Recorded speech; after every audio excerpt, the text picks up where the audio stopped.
Fox is floundering, just a total mess, a total disaster on Fox as Donald Trump continues to collapse and Vice President Kamala Harris continues to soar.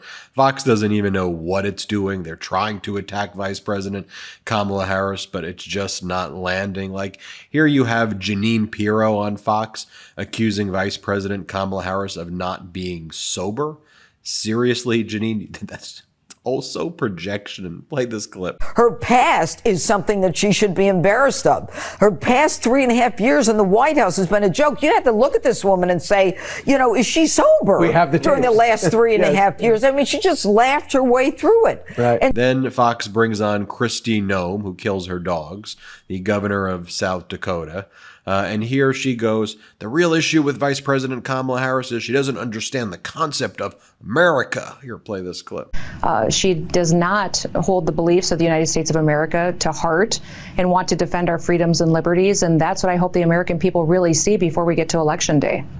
At a bare minimum, Vice President Kamala Harris knows how to hold a dog. And number two, she is far more patriotic than you will ever be with your performative BS. Then bring in Jesse Waters, Tucker Carlson's replacement. And Jesse Waters is saying, why hasn't Vice President Kamala Harris addressed the biggest contrived gender crisis that we at Fox are trying to create about an Algerian boxer versus an Italian female boxer, an Algerian female boxer? Why isn't Vice President Kamala Harris talking about this? Here, play this clip. You have a female nominee for president of the United States, of the free world, and this is one of the biggest gender controversies of the year in the Olympics.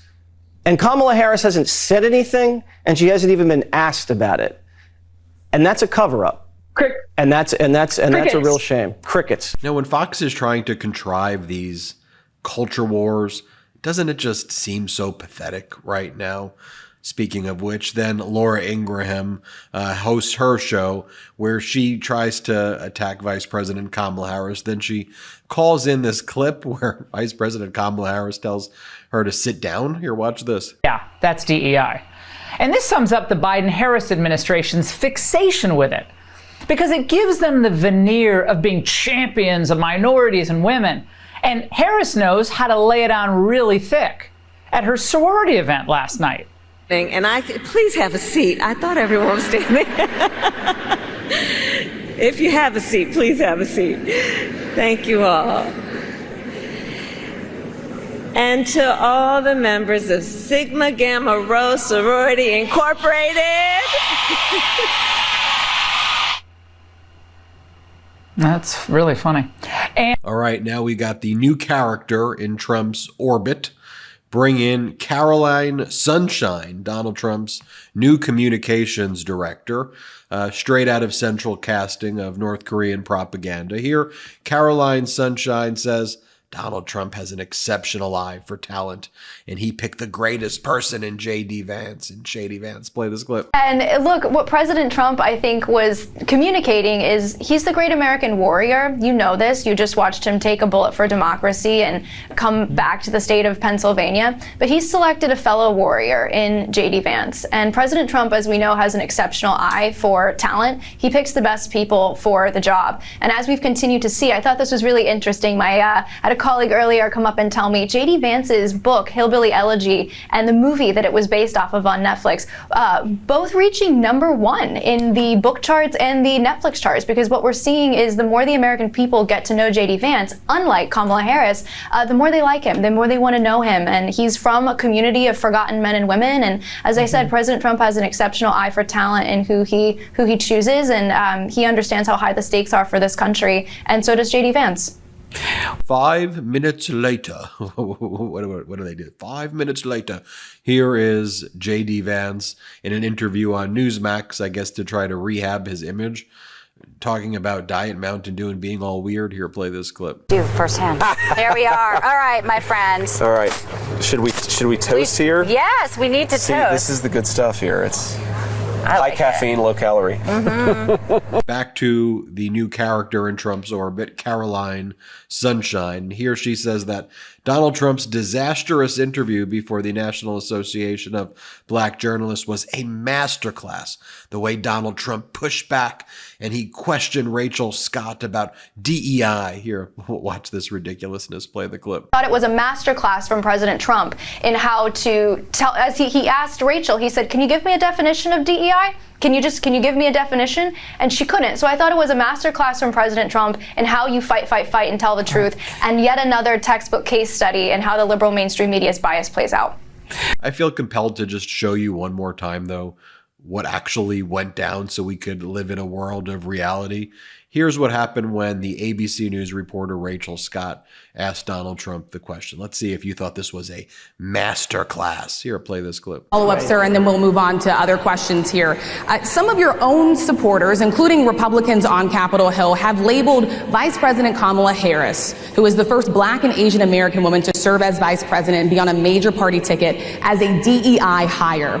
Is that acceptable language to you? And will you tell those Republicans and those supporters to stop it? How do you define DEI? Go ahead. How do you define diversity, equity, inclusion? Okay, yeah, go ahead. Is that what your definition? That is give me a definition then. Would you give me a definition DEI. of that? Give me a definition. Sir, of that. I'm asking you a question, No, a you very have to direct define question. it. Define it for me, if you would. I just defined it, sir. Do you believe that Vice President Kamala Harris is only on the ticket because she is a Black woman? Well, I can say no. I think it's maybe a little bit different. So I've known her a long time indirectly, not directly very much, and she was always of Indian heritage, and she was only promoting Indian heritage. I didn't know she was Black until a number of years ago when she happened to turn Black, and now she wants to be known as Black.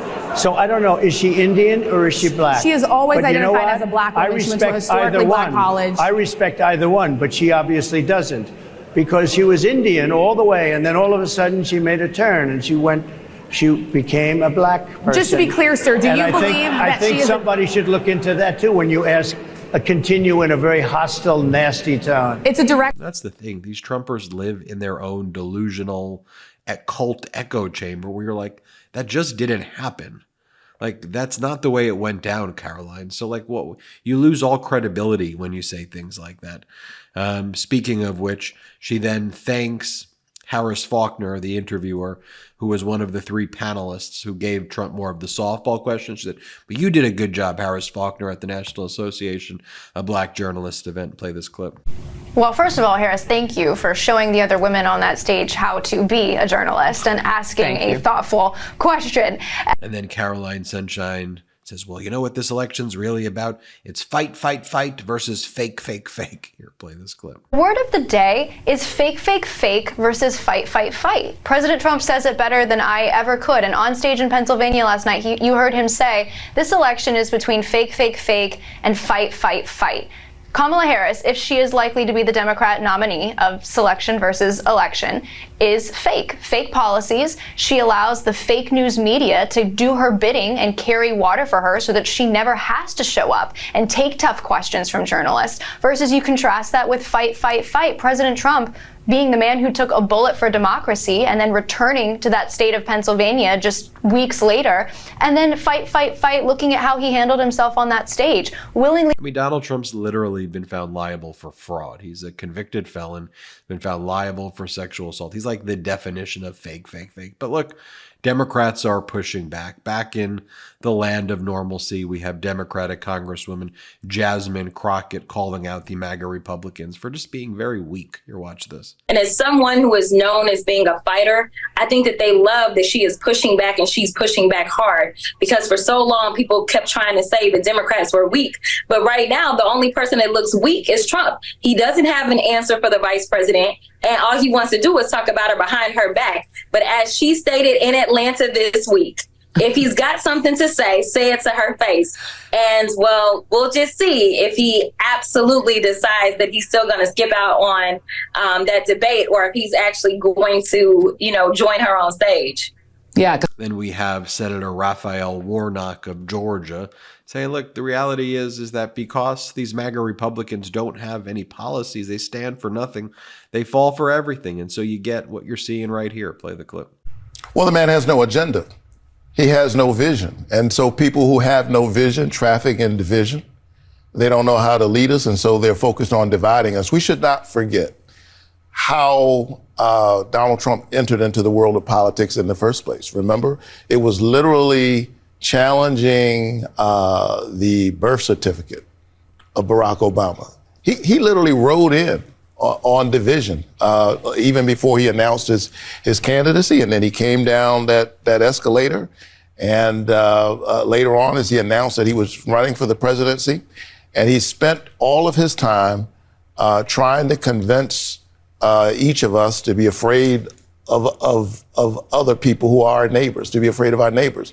And we should always be afraid of politicians who tell us to be afraid of our neighbors. We should be wary of those politicians at the debate, saying that, these immigrants are coming across the border, taking black jobs. So whether it's trying to separate brown people from black people, trying to somehow lift up part of Kamala Harris's identity over against the other part, as if she has to choose, as if we have to choose between who we embrace. I mean, it's a very narrow, bigoted, short-sighted vision. Is who he is. And I think the more we're reminded of it, the more we know what's at stake, the very soul of our country. And Democratic Senator Chris Murphy, here's what he had to say. Play this clip. We have to ask ourselves, why are they coming home? And I think it's because bad guys all over the world recognize Donald Trump's about to be back in office, so they're cleaning house. That's a good thing, and I think it's a testament to Donald Trump's strength. Is that how you see it? I mean, listen, since Kamala Harris was named the presumptive nominee, they've been flailing. I mean, I have no idea what JD is talking about. As I mentioned, Donald Trump consistently did these exact kind of deals. And had he been in a position to have to negotiate for the release of these Americans, he would have had no allies to lean on. The reason we got this deal done is because we had friends. Donald Trump couldn't have asked the German chancellor to release Krasikov. The phone would have been hung up before he even got the question out. The only leverage that Donald Trump would have if he gets elected is giving away Ukraine. Putin probably will be in a position to do some favors for Donald Trump because Putin will ask in return for America to abandon Ukraine and Ukraine to be handed over to Russia, which would be cataclysmic for U.S. national security. So it's just not true that Trump was any better a negotiator, and it is true that there's no way Donald Trump or J.D. Vance could have pulled off this agreement because our allies will not pick up the phone when Donald Trump or J.D. Vance calls. And I want to show you what I think there should be more news coverage on, and because you and I, the Midas Mighty, we have this platform, here's what I want to show. So J.D. Vance, as he's been on that very weird childless cat lady thing where he's attacks childless cat ladies as a threat to democracy with all of the misogynism. J.D. Vance then lies and goes, well, Vice President Kamala Harris is against child tax credits. Okay, everything they say is false. I mean, Vice President Kamala Harris and President Biden pushed forward the biggest and got and passed in major legislation the biggest child tax credits that there were in like American history. But the Republicans blocked it from being extended. It's the Republicans who blocked it. So yesterday, Democratic Senator Chuck Schumer introduced a bill that already passed in the House a while ago. But Chuck Schumer said, all right, Republicans, J.D. Vance, we the Democrats support child tax credits. So with all of your, performative outrage and BS and culture wars, let's give child tax credits. Let's help families. Okay, let's do it. J.D. Vance doesn't even show up to the vote, and the MAGA Republicans block it from being passed. Here's the moment where that happened. On this vote, the yeas are 48, the nays are 44. 3/5 of senators duly chosen and sworn have not voted in the affirmative. The motion is not agreed to. Reconsider. Motion is entered. Thank you, Madam President. And once again, let me just repeat quickly, I'm just really saddened by the fact that our Republican colleagues have not voted for a bill that passed so overwhelmingly in the House, put together by a conservative Republican chairman of the Ways and Means Committee, and that would do so much to help housing, help kids and families, and help businesses. I really want you to pay attention to that last clip that I just showed you, though, because The MAGA Republicans have blocked all of these bills. And then they are the arsonist, and then they want to blame others for the problems that they're creating. They're the ones stopping progress. I mean, you just witnessed it happening there. J.D. Vance saying one thing, doesn't even show up for the vote. You know where J.D. Vance was? He was out there in the border drinking in Arizona, drinking the Diet Mountain Dew. He dressed up the way he did, you know, in his like man of the people shirt. Meanwhile, the Democrats are the ones who have actually, with some other Republicans, were trying to pass a bipartisan border deal that Donald Trump blocked.